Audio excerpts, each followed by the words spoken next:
Ya, Allah sengaja uji nih orang kaya, bisa gak dia rajin sedekah? Karena jangan sampai jadi sombong kayak Qarun tua ma'utitu min ilmin indi aidikum wa ya'fu an katsir. Ayatnya Allah berfirman, wa ma'asabakum min musibah. Adapun musibah yang menimpa kesehatan, beliau akan menyebut sesuatu yang layak dikonsumsi namun banyak. Seputar habatus sauda dan kurma, itu Rasul. Kenapa? Karena di negerinya kurma. Setahu saya kalau sawah gini kan banyak burung emprit, betul? Bohong kalau tuh burung. Kita mau ngomel, tangkap di kampret, kampret, ulah gitunya. Atau nggak bisa ngomong begitu, kita lawang kampret. Hima batas negeri yang subur. Ya, kalau kita ke Arab tuh, apalagi sekarang kan sudah ada kereta api tuh, Jeddah, Mekah, Madinah, itu kita lewatin gurun.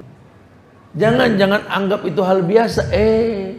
Sedikit juga urusannya panjang. Fama ya'mal misqala dzarratin khairan yara. Fama ya'mal misqala dzarratin. Dasar sekali memahami tauhid itu, dasar sekali. Antum mau ngomong furu'iyah, mau ngomong fikih kontemporer yang terus bertambah permasalahan diri kita untuk yang paham yang Allah. Kerusakan nampak ulah tanganmu sendiri. Allah pengen kalian sadar, ini teguran. Jangan terkecoh.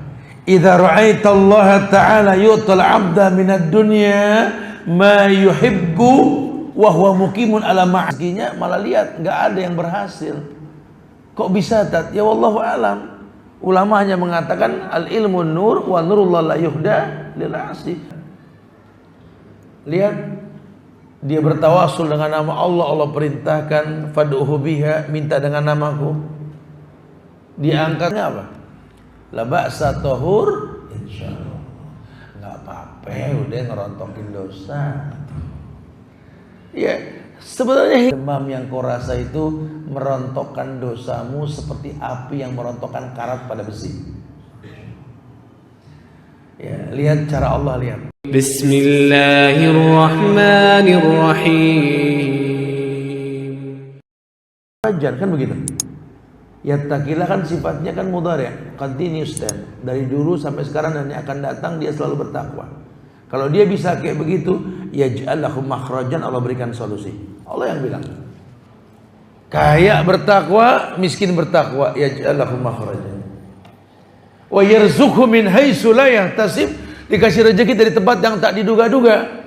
Mungkin si miskin bertakwa dapat makanan enggak senikmat orang kaya, tapi sehat loh. Atau sebaliknya, ayah si kaya nggak bisa dong makan seperti si miskin. Lalu memang kelasnya beda. Dari kecil sudah dididik untuk hidup serba bersih menurut mereka. Makan kalau nggak pakai sendok nggak ketelan katanya. Beras kalau nggak putih kurang enak dipandang. Ya orang kaya. Coba suruh jadi si bolang tinggal di kampung coba. Kadang-kadang kita harus makan dengan beras tumbuk yang mungkin warnanya nggak seindah beras di pakai mesin, betul? Atau mungkin cara ngulek makanannya dan lainnya itu merubah warna nasi yang kita ambil. Kalau orang kaya yang biasa tinggal di kota ngeliat kayak gitu, aduh nggak biasa. Iya, makanya semua punya kelas.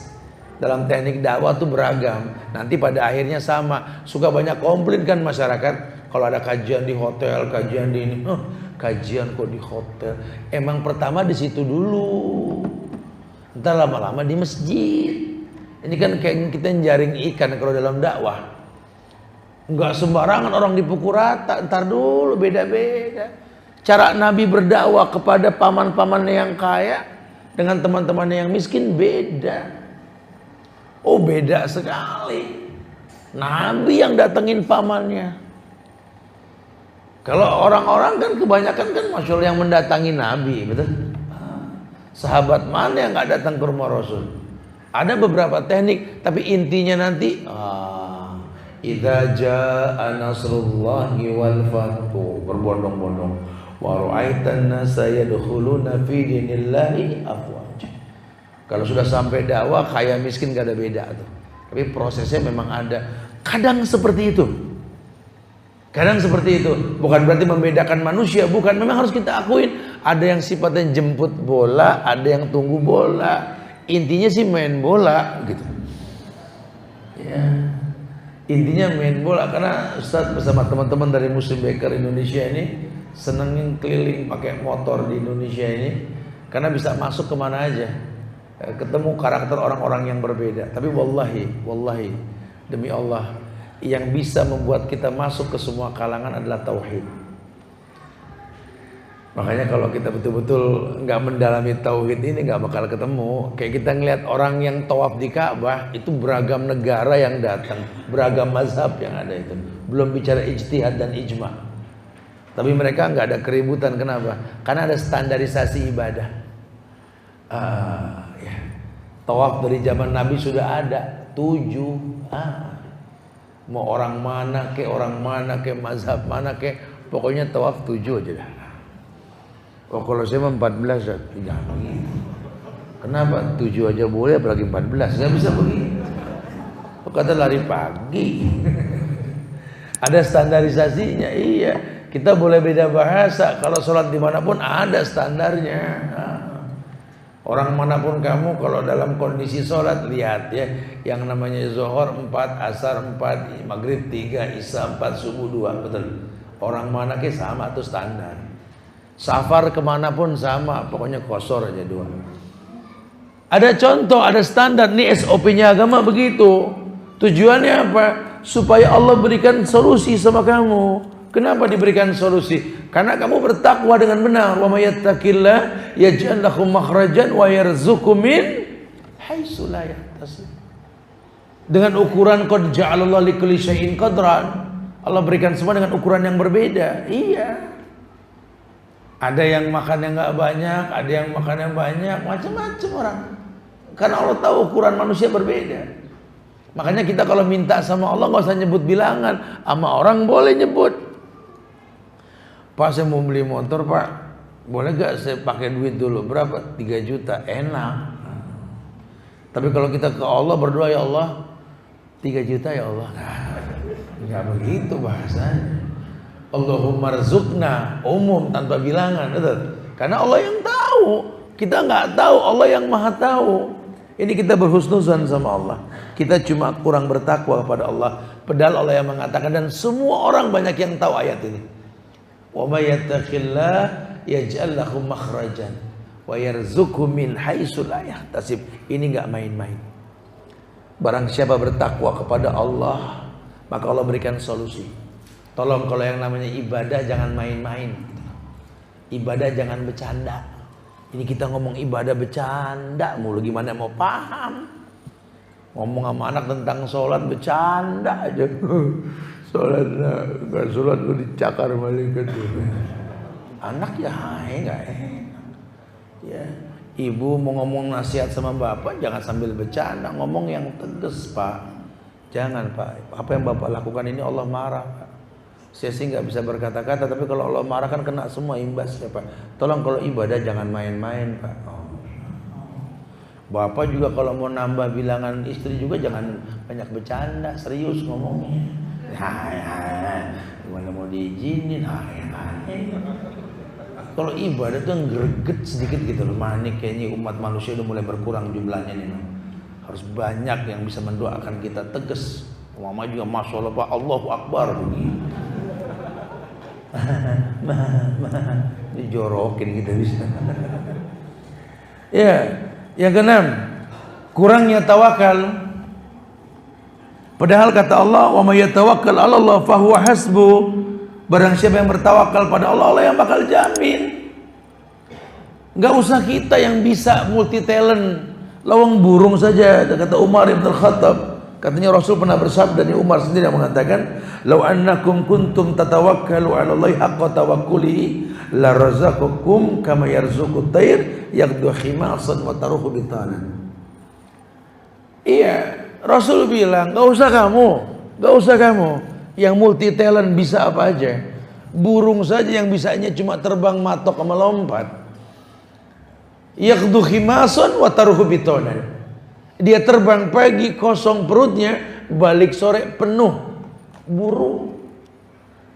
Yang kita kadang-kadang suka dari kota pengen ke kampung, kangen sama kampung. Di kampung kita nongkrong belakang rumah lihat sawah terbentang, nggak lama ada burung terbang. sambil gigit ujung padi. Enak bener jadi burung, Masya Allah. Kalau burung bisa ngomong kebalik, enak banget jadi dia, kata. Kita bilang enak jadi burung, ayal. Andai aku burung elang yang terbang, nggak enak jadi burung. Harus terbang, lompat sama matok, nggak bisa ngobrol. Burung nggak bisa main handphone. Burung nggak bisa panggil ojek online, ya, burung nggak bisa beli makanan via handphone. Gak enak jadi burung, enak jadi manusia.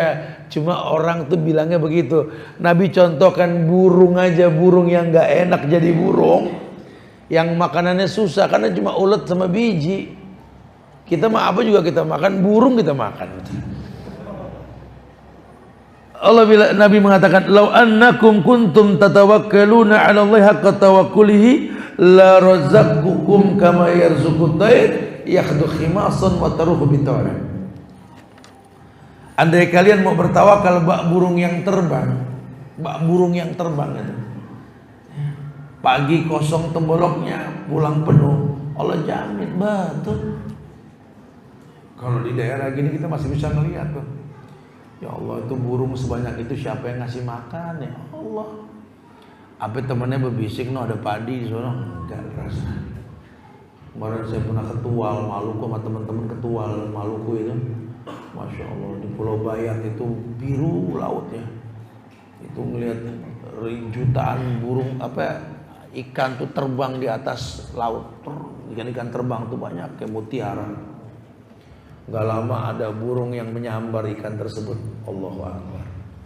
Saya bilang Masya Allah, lihat cara Allah ngasih makan burung tuh, lihat. Siapa yang nyuruh tuh ikan lompat dari air kalau bukan Allah? Dia lompat dimakan sama tuh burung, Masya Allah. Allahu Akbar.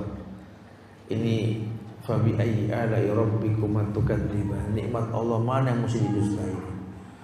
Ikan yang enggak sekolah di tengah laut diperintahkan Allah nurut, burung yang enggak sekolah, enggak kerja tetap makan, ya Allahu Akbar. Asal kita istiqomah di atas fitrah kita sebagai makhluk, Allah jamin. Cuma kan permasalahannya kita ini kadang-kadang jadi orang yang enggak baik dengan ujian. Kita enggak tawakal, kita komplain sama Allah. Akhirnya yang ada ngatur Allah, petani jual sawah. Terus kalau jual sawah mau beli apa? Ya buat buka usaha lain, tat. Rezekimu di sawah, pertahankan sawahmu, jangan dijual sama si asing dan asing. Emang rezekimu di sini sudah. Jangan ngayal-ngayal yang enggak yang kamu enggak punya talentnya, jangan sudah. Dalam Islam ini falla sayyidul bilad. Petani ini sayyid di muka bumi ini. Kalau petani sudah enggak ada, mana contoh sayyid di muka bumi ini? Tidak ada lagi. Ulama bilang al-falla sayyidul bilad. Amsal contoh, lihat.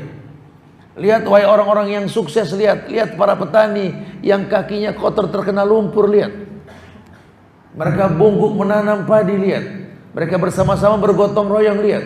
Mereka panen bersama. Wallahi, kalau mereka nggak mau nanam, Anda mau makan apa? Muliakan mereka sayyidul biladnya. Dan lihat amsal seperti itu di Islam banyak sekali. Lihat. Terkadang kemuliaan itu nggak ditonjolkan siapa yang mulia, tapi jadi bagian sebuah kemuliaan. Lihat, Masya Allah. Cuma ya kemarinnya kan yang terjadi, lihat. Banyak anak-anak muda sekarang nggak bisa cara nanam. Taunya cuma beli. Akhirnya ketika agen yang dibeli tutup, panik, ya Allah, tutup makan apa ya? Tuh. Orang dulu nggak bingung, dijajah Portugis, dijajah sama Belanda, diembargo nanam. Ini negeri yang Masya Allah nih, baldatun thayyibah wa rabbun ghafur. Ya, diembargo nggak ngaruh, negeri ini nggak bisa dijajah oleh negeri manapun. Kalau Suriah, Palestina dikasih tembok keliling tuh negeri, nggak ada yang bisa hidup. Negeri kita Pulau Jawa dikasih tembok Cina tetap hidup, bisa nanam kita. Kalau bisa nanam. Ini kan banyak yang nggak bisa nanam sekarang. Lawang semuanya serba beli. Oh, dimudahkan kita sama zaman untuk membeli. Akhirnya orang sekarang senangnya membeli. Nggak tahu dari mana mulai masuk barang luar yang nggak jelas. Beras hasil negeri kita dijual keluar, uang dibayar pakai dolar, beli beras Thailand yang nggak tahu bagaimana cara nanamnya. Kalau Pak Tani nanam sholat 5 waktu nggak putus, ini orang kafir nanam nggak sholat, berkahnya kan beda. Berkahnya beda. Ayam kampung, ayam negeri. Dulu orang motong ayam, saya gede di lingkungan yang masih banyak bulu ayam di belakang rumah. Lawang ayam itu dibeli hidup, dipotong sama orang yang sholat. Kalau sekarang banyak ayam yang kita beli nggak tahu siapa yang motong, ya. Beda, sudah beda kondisinya. Dan kita tahu bukan tidak. Sampai kapanpun ayam kamu sama ayam negeri ya beda kelas rasanya. Telurnya juga sama kan? Iya. Sekarang berkembang di sapi itu, lihat. Dulu sapi lokal, masya Allah, sapi Kupang, sapi Bima, Bali, Madura, PO. The best beef in the world, daging yang terbaik di dunia ini. Mulai masuk limousine. Dan orang-orang sekarang nggak tahu usia kupaknya sapi ini berapa. Taunya cuma gede, murah, gelonggongan yang dijual, ya. Karena nggak tahu, orang sekarang nggak tahu. Judulnya beli, udah gitu bayul goror lagi. Belinya cuma transfer, ngelihat enggak kucing dalam karung, haram. Transfer ke rekening ini, beli kambing, beli sapi, sapinya mana? Kambingnya mana? Bayul goror, haram. Yang motong siapa? Kalau nggak salah sih wallahu alam. Terus buat apa ada ayat fasholli li rabbika wanhar? Salatlah kamu, menyembelihlah kamu. Syarat yang menyembelih yang sholat. Ini tukang jagal yang nggak sholat, gimana coba? Jadi akhirnya kan tampak kerusakan di mana-mana, betul? Ya kita sih nggak dosa, cuma kan nggak akan pernah berubah antara baik dengan buruk. Cuma buat kita sih nggak dosa. Anda nggak tahu ini racun minum, Anda nggak dosa, cuma kan tetap ngefek. Nabi sempat diracun, betul? Dan dikatakan wafatnya Nabi karena efek racun kan? Nabi sih nggak dosa minum racun, kan dia nggak tahu. Cuma kan racun nggak berubah jadi obat. Sama dengan apa yang kita makan. Kita makan ayam yang nggak tahu siapa yang motong, bismillah cukup, betul. Cuma efeknya beda.